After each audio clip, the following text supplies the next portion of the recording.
Dire pourquoi je suis pas forcément pour la prise de masse, notamment pour les débutants. Car les débutants font souvent cette erreur, c'est de faire une prise de masse trop conséquente.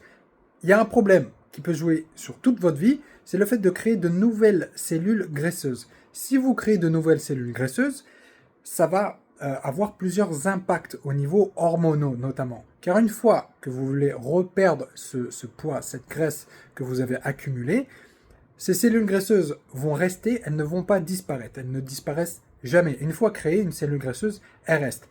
Elle se vide. Et voilà, elles ne disparaissent pas, elles se vident.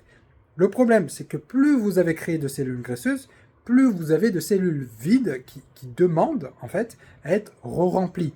Qu'est-ce que ça fait? Ça envoie des signaux et des hormones vont être sécrétées pour réguler justement ces cellules vides pour qu'elles soient plus rempli ou rempli à un niveau acceptable. Et donc ça amène à un problème, c'est une fois que vous allez sécher et vouloir perdre cette masse graisseuse que vous avez accumulée, ces cellules vont envoyer des signaux. Ces signaux, qui vont être des signaux hormonaux, dont la leptine et la gréline, vont impacter votre appétit. Donc le problème par la suite, c'est plus vous avez créé de nouvelles cellules graisseuses, plus vous allez avoir des signaux de faim.